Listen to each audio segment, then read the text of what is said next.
읽은 본문 말씀으로 스스로 거룩하게 하라라는 제목으로 하나님의 말씀을 나누겠습니다. 어제 6장 후반부부터 오늘 7장까지 연결되어서 다루도록 하겠습니다. 같은 내용이 있습니다. 하나님께서 우리를 부르셨습니다. 우리를 부르셨을 때 하나님께서 왜 하나님의 백성을 부르셔서 가나안 땅에 들어가게 하시고 그것을 점령하게 하시는가? 그것은 그 땅을 거룩하게 하기 위함입니다. 여러분, 하나님께서 여러분 삶 가운데 가정을 주심을, 여러분 삶 가운데 기업을 주심은, 여러분 삶 가운데 하루 일상을 주심은 그 일상을 통하여서 하나님의 거룩하심이 나타나게 하기 위하여서 여러분 가운데 그 모든 장소와 시간을 허락하셨습니다.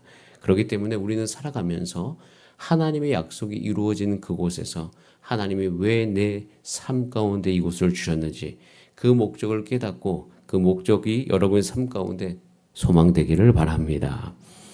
어제 읽었던 6장 16절부터 이제 20절까지 쭉 읽어보면요. 사실 여호수아 6장 16절에서 그 17절과 19절을 제외하고요. 여호수아 6장 20절로 넘어가면 자연스러워요. 왜냐하면 여호수아 6장 16절에 보면 여호와께서 너에게 이 성을 주셨느니라 라고 이야기하면서 그 주신 목적이 분명히 나와 있습니다. 자, 그러고 난 다음에 20절로 넘어가면 이에 백성은 외치고 제사장들은 나팔을 불매하면서 연결이 돼요. 행동적으로는. 이 성을 주셨으니까 가서 그 성을 들어가서 그 성을 점령하면 됩니다. 자, 그런데 6장 16절과 20절 사이에 17절과 19절이 확 들어가 있잖아요. 여러분, 그것을 집중해야 된다는 것이에요. 즉, 그 말은 여리고성을 점령하는 목적이 담겨 있다는 것이에요. 그냥 행동만 하지 말고 왜 하라고 했는지를 분명히 너희가 알고 행하라는 것이죠. 그런데 그 사이에 나오는 게 뭐냐면 온전히 바치는 이야기가 나옵니다. 온전히 바쳐라. 그리고 죽여라. 라고 되어 있는 것이에요. 그러면서 아주 중요한 단어가 여호수아서 6장 19절에 있는데요. 자, 여러분 성경이 있으니까 한번 가셔서 한번 읽어보겠습니다. 여호수아 6장 19절 시작. 은금과 동철 기구들은 다 여호와께 구별될 것이니 그것을 여호와의 곳간에 드릴지니라 하니라. 여호와께 어떻게 해라? 구별하라. 약속의 땅에서 하나님의 것과 자신의 것을 구별하라는 것이에요. 구별하면서 결국 이 구별의 목적은 무엇이냐면 하나님이 주인이신 것을 기억하라라는 것입니다. 여러분, 약속의 땅에서 약속의 성취의 과정 속에서 우리의 삶의 목적이 거룩함이 되기를 소원합니다. 동시에 우리 주인이 하나님이신 것을 함께 기억하시기를 바랍니다. 하나님께서 가나안 땅으로 이스라엘 백성을 보내시는 것은 그 땅을 온전히 하나님께 바침으로 거룩해지는 것이에요. 거룩함과 복의 삶, 이것이 우리 삶의 목적인 것이에요. 저는 이번에 홈페이지를 이제 리뉴얼하면서 다시 만들면서 거기에 제가 목회 방향에 대해서 이야기 나눈 게 있습니다. 주사랑교회 존재 이유에 대한 것인데요. 그것은 하나님께서 이 땅 가운데 주사랑 성결교회잖아요. 저희가 기독교에 대한 성결교회. 우리 교회를 존재하게 하는 이유는 성결한 하나님의 성도를 세우기 위함입니다.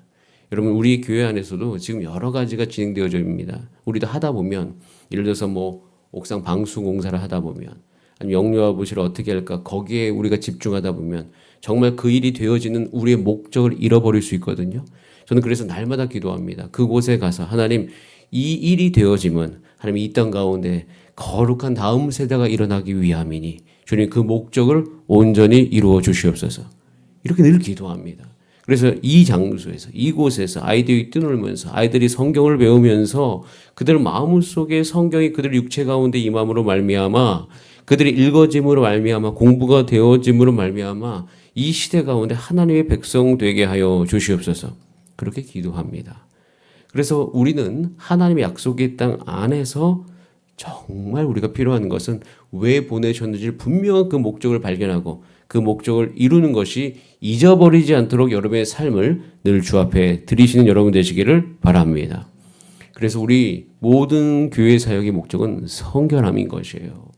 주님, 우리 모든 과정 속에서 하나님 앞에 그리스도 안에서 완전한 자로서 예수님을 닮고 예수님의 사역을 계승하는 나의 삶이 되게 하여 주시옵소서. 예수님과 연합되게 하여 주시고 예수님의 제자가 되게 하여 주시옵소서. 이것에 대해서 데살로니가전서 5장 19절부터 23절에 이렇게 되어 있습니다. 성령을 소멸하지 말아라. 이언을 멸시하지 말아라. 범사에 헤아려 좋은 것을 취하라. 악은 어떤 모양이라도 버리라.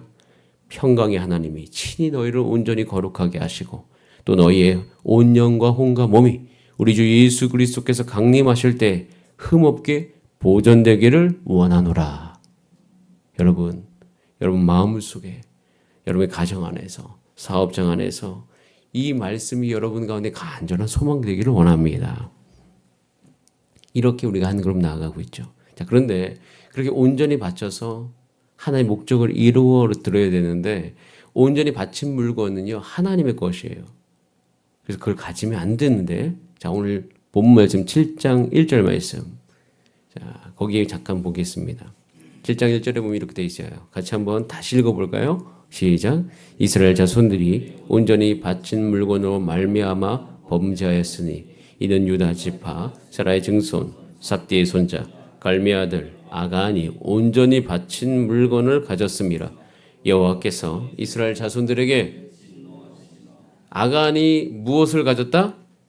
물건을 가졌다가 아니라 온전히 바친 물건을 가졌다. 그러니까 온전히 바친 물건을 가졌다는 것은 주인이 바뀌었다는 것이에요. 여러분 우리 이스라엘 백성이 가나안 땅에서 승리의 비결은 하나님이 주인 되시는 것입니다. 하나님이 계속 주인 되시기만 하면 승리하고 자신의 것도 생겨요. 그리고 하나님이 계속 주인 되셔야지 여리고성처럼 하나님의 뜻이 잘 분별되어져서 거기에 맞는 전략으로 전쟁할 수가 있는 것이에요. 그리고 이 문제는 단순히 한 명의 문제가 아니라 공동체가 싸우고 있기 때문에 공동체의 문제인 것이죠. 근데 그때 온전히 바친 물건, 즉 이거는 하나님께 구별되는 것인데 그것을 어떻게 했다? 가졌다. 즉 자기가 선택해서 자기의 판단으로 자기가 주인 되었다는 것이에요. 이것은 영향력이 있어서 아이성을 칠 때 어떻게 합니까? 그들이 거기서 패배하게 합니다. 근데 이런 생각들이 확장되어져 가지고 한 가지 더 우리 가운데 나타날 수 있는 태도가 있는데 자 3절 말씀 여기까지 읽고 우리 같이 한번 기도할 건데요. 자 3절 말씀 읽습니다. 시작. 여호수아에게로 돌아와 그들에게 이르되 백성을 다 올라가게 하지 말고 2-3천 명만 올라가서 아이를 그들은 소수이니 모든 백성을 그리로 보내어 뭐 하지 말라? 수고롭게 하지 말라. 이 수고롭게 하지 말라는 것은 사명에 집중하는 것이 아니라 나에게 집중하는 겁니다. 싸우는 사람이 나라고 생각하는 거예요. 그 정도는 우리 힘으로 할 수 있다는 거예요. 여러분, 엄청난 착각입니다. 이스라엘 백성이 가나안 땅을 자신의 힘으로 해결할 수 있어요, 없어요? 불가능합니다. 애초에 불가능해요. 그런데 여리고는 크기 때문에 불가능하고 아이는 작기 때문에 가능하다? 여러분, 이 생각이 우리 가운데 없어져야 됩니다. 여러분, 저도 마찬가지입니다. 어떤 사역이 있어요. 내가 할 수 있다고 내가 하는 게 아니에요. 내가 할 수 없다고 또 내가 할 수 없는 것도 아니에요. 하나님이 다 행하게 해주실 줄 믿습니다. 여러분 우리 가운데 이런 생각이 있어요. 이 정도는 내가 할 수 있어요. 이 정도. 여러분 그것이 아니라 전쟁할 때는 사명에 집중해야 되는 것이에요. 사명에 집중하면요. 내 자신에게 집중되어진 태도가 바뀔 수 있어요. 여러분 우리 삶 가운데 얼마나 우리 스스로가 교만해서 주인 되려고 하는지 모릅니다. 힘이 생기면요. 바로 내가 주인이에요. 그래서 우리 삶 가운데 항상 매력 있는 사람들의 특징은요. 힘이 있지만 힘이 들어가지 않습니다. 그는 마음의 태도 속에서 뭔가 다른 어떤 분명한 대상이 주인이 되어 있는 것이에요. 저는요. 여러분 삶 가운데 정말 하나님께서 주인 되시는 그 의식과 그 믿음이 여러분 가운데 늘 있기를 간절히 소망합니다. 하나님의 주인 되시면 내 상태보다는 확실하게 사명에 집중합니다. 내 사명에 집중되어지면 나만 좋은 게 아니래요. 우리 가정이 좋고요. 우리 공동체가 좋습니다. 내가 상처받는 건, 내가 서운한 건 이게 아니라 이 사명을 이루기 위해서 내가 어떻게 달려가야 되는지가 분명히 보이는 것이죠. 아간이 온전히 바친 물건을 취했다는 것은 주인이 바뀌어버린 것이에요.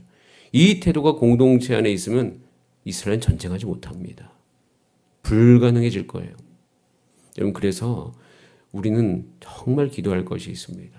여러분이 하나님께 주신 약속이 지금 이루어져 가고 있습니다. 여러분 가정 안에도 이루어집니다. 여러분 사업장에도 이루어지고 있습니다. 교회 안에서도 이루어지는 줄 믿습니다. 하나님이 주인 되시게 하기 위해서 모든 성경과 성령님의 역사를 따라서 힘을 다한 우리의 수고, 이것이 우리의 삶 가운데 적용점, 실천되기를 바랍니다. 이렇게 온전히 바친 물건을요, 멸해야 돼요. 그러면 12절에 보면 거기 온전히 바친 물건을 너희 중에서 멸하지 아니하면 내가 다시는 너희와 함께 있지 아니하리라. 있을 수가 없는 거예요. 하나님께서 주인이 바뀌어 있는데, 주인이 내가 되어 있는데, 하나님 아무리 말씀하셔도 하나님께서 전쟁법을 알려주셔야 되거든요. 내가 주인이 되어 있는 순간 하나님의 뜻이 내게 분별이 될 수가 없습니다. 저는 그래서 왜 내가 주인이 안 되려고 하냐면 하나님의 뜻이 분별되어져야 되거든요. 저는 하나님의 뜻이 분별되어지는 게 가장 인생이 중요합니다. 그러면 반드시 승리의 길로 갈 수 있어요. 그런데 그게 안 되면 내 생각은 한계가 있습니다. 그래서 주인을 계속 바꿔야 되는 것이에요. 그래서 정말 비극적인 일이 일어납니다. 이런 일이 있기 때문에 온전히 바친 물건을 가진 자를 불살라요. 이런 비극이 열매로서 우리 가운데 드러나지 않게 되기를 바라면서 우리 가운데 한 가지 갈망이 일어나기를 원합니다. 그것은 13절에 보면 너희는 내일을 위하여 스스로 거룩하게 하라. 스스로 거룩하게 하라는 것은 거룩함에 대한 열망을 가지라는 거예요. 내가 거룩해진다고 거룩해질 것은 아닙니다. 하지만 거룩함에 대한 열망과 소망은 내가 할 수 없어도 같습니다. 여러분 이게 진짜 주인이 무엇인지 알아주는 거예요. 여러분 우리가 참 신기한 게 뭐냐면 공부 못하는 학생도 공부 잘하기를 소망해요. 돈 없는 사람 돈 있기를 소망합니다. 왜 그렇게 소망해요? 그것을 바라기 때문이에요. 여러분 그런데 우리가 거룩함도 마찬가지예요. 거룩함은 갈망하지 않아요. 그래서 중요한 게 뭐냐면 진짜 중요한 태도가 바뀌는 것은 하나님의 이 거룩함을 스스로 사모하는 것입니다. 여러분 이것이 우리가 약속의 땅에서 해 나가야 될 것이에요. 저는 그래서 교회 일이 조심스럽게 하나씩 진행되면 진행될수록 이 목적이 나의 삶 가운데 잊어버리지 않도록 늘 하나님께 기도하며 또 여러분 함께 가는 우리 모두가 공동체로서 이 목적이 잊혀지지 않게 되기를 간절히 소원합니다. 그렇게 오늘 이 새벽에도 주 앞에 성령의 충만함을 구하면서 우리 다 함께 합심으로 기도하시겠습니다. 주님, 오늘도 하나님 우리 삶의 주인이 되어주셔서 우리의 가정을 다스려 주시고 우리의 사업장을 다스려 주시고 주신 그곳 안에서 내가 누리면서 살아갈 때 하나님께 감사한 나의 삶이 될 수 있도록 주님 역사하여 주시옵소서.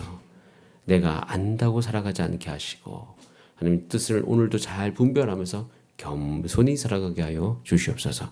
다 함께 주여 한번 부르신 다음에 합심으로 기도하시겠습니다. 주여